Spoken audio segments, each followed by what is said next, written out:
अब तक राजद नेता तेजस्वी यादव कह रहे थे कि नीतीश कुमार थक गए हैं, लेकिन शनिवार को कांग्रेस के राष्ट्रीय प्रवक्ता अलका लांबा ने भी बिहार के मुख्यमंत्री पर हमला करते हुए कहा कि अब नहीं चलेगा 70 पार। उन्होंने कहा कि बिहार में तेजस्वी यादव, केंद्र में राहुल गांधी ही युवा के चेहरे हैं। श्रीमती लांबा ने मध्य प्रदेश, छत्तीसगढ़ का हवाला देते हुए कहा कि बिहार की जनता बदलाव चाहती है और यह बदलाव के बयान राहुल गांधी और तेजस्वी यादव के नेतृत्व में ही संभव है। उन्होंने कहा कि नीतीश कुमार जाने वाला है कल है, तेजस्वी आने वाला कल है। महिलाओं के खिलाफ अपराध में वृद्धि हुई है, लेकिन इस बार सरकार बदलकर आप लोग महिलाओं के हक में वोट दीजिए। शराबबंदी के नाम पर बिहार में महिलाओं को छला गया है। विधानसभा चुनाव के दौरान मुजफ्फरपुर कांग्रेस कमेटी कार्यालय में कांग्रेस पार्टी के राष्ट्रीय प्रवक्ता अलका लांबा प्रेस कॉन्फ्रेंस को संबोधित करते हुए गठबंधन की सरकार पर जमकर निशाना साधा और कहा कि बिहार में महिलाओं एवं बच्चियों की दुर्दशा किसी से छिपी नहीं है। जहाँ बच्चियाँ सहारा लेने जाती है, वहीं उसके साथ बलात्कार जैसा घृणित कार्य हो। उनकी चित्कार की गूंज पूरे विश्व में सुनी है। उन्होंने जदयू द्वारा मंजू वर्मा को टिकट देने मामले पर मुख्यमंत्री नीतीश कुमार पर हमला बोलते हुए कहा कि मुजफ्फरपुर बालिका गृह कांड के आरोपी को हमारे सत्तासीन अपने दल से प्रत्याशित घोषित कर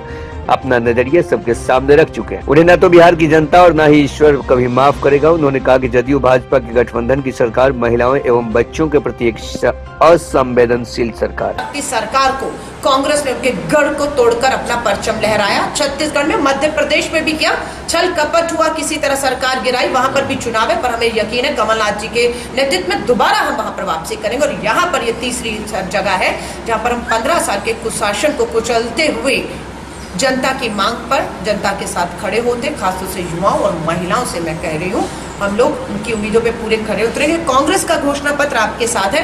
मैंने अभी 15 साल के कुशासन के बारे में बताया है, मैं सिर्फ आपको इसको बता देना चाहती हूँ, उसके बाद आपके सवालों का मैं स्वागत करती हूँ। हम लोगों ने अभी जो है अपने घोषणा पर हम क्या करने जा रहे हैं, ये सबसे बड़ा सवाल है कि हमने उन पे तो सवाल किया, लेकिन हम क्या करेंगे। हम लोग इंदिरा वाहिनी के नाम से महिला पुलिस बल बटालियन का गठन करने जा रहे हैं। हर पुलिस स्टेशन में महिला पुलिस उपस्थित होना बेहद जरूरी है, तभी पीड़िता अपने साथ हुए अपराध को खुलकर बता सकती है। लेकिन पुरुष पुलिस के साथ कभी पीड़िता और उनके परिवार खुलकर अपनी बात को नहीं रख पाते। उसका नतीजा ये होता है कि जो धाराएं बननी है, जो आरोप है, वो नहीं बनते और आरोपी आराम से बचकर निकल जाते हैं। जैसे मैंने बताया कि यहाँ पर लगभग 35,000 केसों में मात्र 27 केसों में सुनवाई के बाद नतीजे पर पहुंचे। 35,000 में से 27 सुनवाई का रेट दीजिए, क्योंकि फास्ट ट्रैक कोर्ट नहीं है, स्पेशल कोर्ट नहीं है, महिला पुलिस की जो तैनाती जिस लेवल पे होनी चाहिए वो नहीं है, इसलिए अपराध लगातार बढ़े हैं। और भाजपा की सरकार उत्तर प्रदेश में हो या यूपी में, आप बिहार में, मुजफ्फरपुर में आपने देखा जो बलात्कार के, यौन शोषण के जिन पे आरोप थे, उनके साथ सरकारें खड़ी है भाजपा और नीतीश कुमार जी की, और उन्हें टिकटें देकर आगे बढ़ा रही है। तो हमारी कोशिश रहेगी, हम लोगों ने अपने घोषणा पत्र में कुछ पॉइंट में मेंशन करके देना आपके सवाल लूंगी। हम लोगों ने वन स्टॉप सेंटर कि महिलाओं से किसी भी तरह का दहेज हत्याओं में, मैंने आपको बताया, घरेलू हिंसा में बहुत महिलाएं जो हैं वो शिकार हो रही हैं, यौन उत्पीड़न, बलात्कार, इसके लिए वन स्टॉप सेंटर बनाया जाएगा कि हर केस की पूरी तरह वन स्टॉप सेंटर में एफआईआर होगी।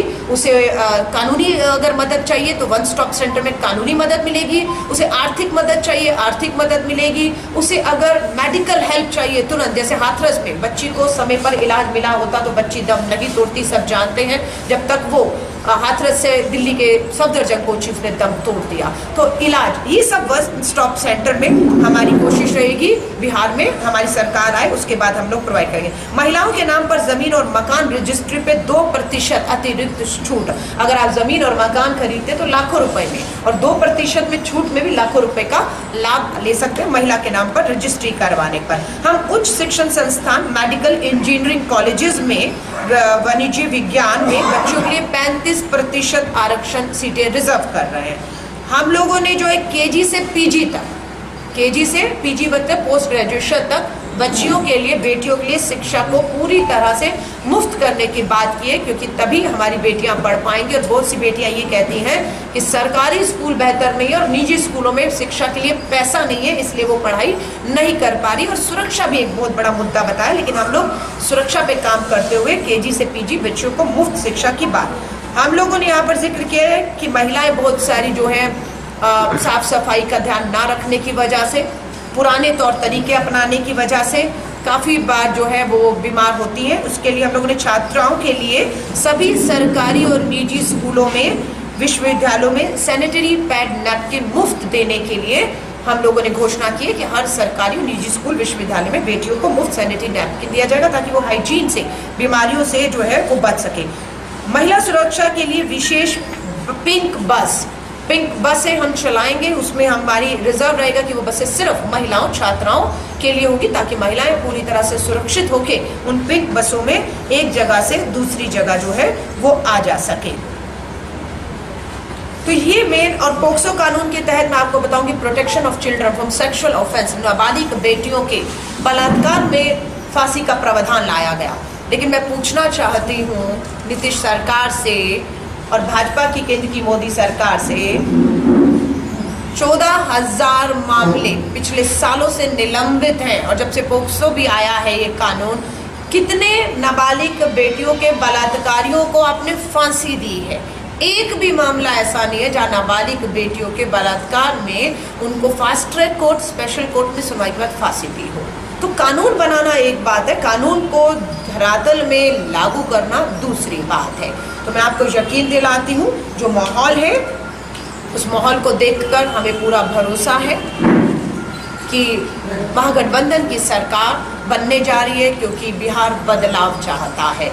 जब एम्स जैसा संस्थान कोई बात कहता है, सीबीआई, जब मोदी जी का जो कठपुतली सरकार जो चल रही है सीबीआई के तौर पर, जो उनका पूरी तरह से फ्रंटल ऑर्गेनाइजेशन की तरह से ईडी, सीबीआई और इनकम टैक्स काम कर रहे हैं, अगर वो भी कहते हैं कि वहाँ पर हत्या के हमें सबूत नहीं मिल रहे हैं, मुझे लगता है कि सवाल नहीं पूछना चाहिए आपको क्या मोदी जी की जांच एजेंसियों पे विश्वास नहीं है?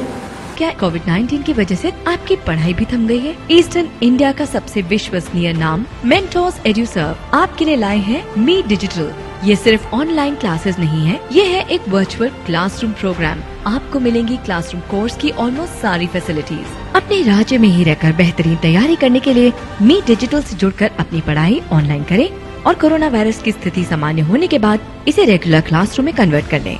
मीट डिजिटल को गूगल प्ले स्टोर से आज ही फ्री डाउनलोड करें। लेटेस्ट खबरों के लिए देखते रहिए MUZ न्यूज और ताज़ा अपडेट पाने के लिए चैनल सब्सक्राइब करना ना भूलें।